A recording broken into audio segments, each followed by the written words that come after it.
एक बार की बात है। एक आदमी के 3 लड़के थे।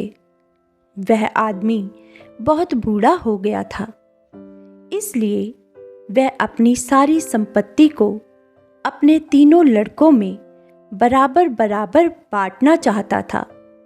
लेकिन इस धन के बंटवारे के बाद भी उसके पास एक ऐसा अनमोल हीरा था जिसका आज तक कोई मोल नहीं कर सका था।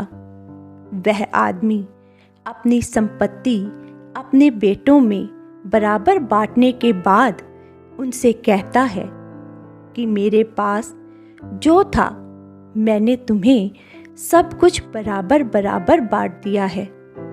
केवल यह एक हीरा मेरे पास बचा है, लेकिन यह हीरा मैं उसको दूंगा जो सबसे नेक और उत्तम कर्म करेगा।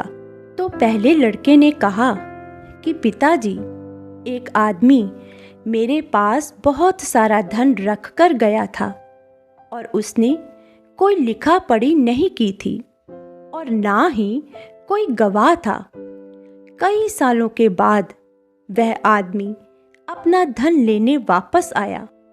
अगर मैं चाहता तो उसे उसका धन देने से इनकार कर सकता था, पर मैंने ऐसा ना करते हुए उसे उसका सारा धन वापस कर दिया। यह सुनकर पिता ने कहा, यह तुम्हारा धर्म था। अगर तुम उसे उसका धन वापस नहीं करते तो अगले जन्म में बैल या घोड़ा बनकर उसके घर में काम करके उसका कर्जा उतारना पड़ता। तुम एक इंसान हो, ईमानदारी तुम्हारा धर्म है। तुम ईमानदारी पर कैसे फक्र कर सकते हो?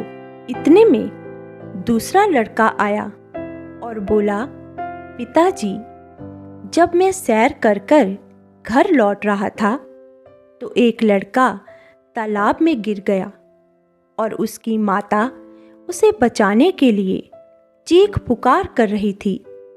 मैंने अपने कीमती कपड़ों की परवाह ना करते हुए तालाब में कूदकर उस लड़के की जान बचाई। तो पिता बोला, बेशक यह अच्छा काम है, पर तुमने इंसानियत का फर्ज निभाया, इसलिए इस हीरे के हकदार तुम नहीं हो सकते। तभी तीसरा लड़का वहां आया और बोला कि पिताजी, आज जब मैं समुद्र के किनारे सैर करने गया तो मैंने देखा कि समुद्र का पानी ज्वार के कारण ऊपर बढ़ रहा था और वहां लहरों के बीच मेरा सबसे बड़ा दुश्मन गहरी नींद में सोया पड़ा है। मैंने उसे बिना जगाए सूखी रेत पर लेटा दिया। अगर मैं उसे वहीं पड़ा रहने देता तो वह पानी में डूबकर मर जाता। पिता ने कहा कि यह ही उत्तम कर्म है, अपने दुश्मन पर भी दया दिखाना और उसकी भलाई करते हुए उसकी जान बचाना। तुम्हारी उदारता, धैर्य, क्षमा भाव और इंसानियत का प्रमाण है। यही सारे गुण सबसे श्रेष्ठ कर्म है। इसलिए यह हीरा आज से तुम्हारा हुआ। इस कहानी से हमें यह शिक्षा मिलती है कि हमें कभी भी किसी का बुरा ना ही करना चाहिए और ना सोचना चाहिए, क्योंकि हम सभी उस परमात्मा की अंश हैं।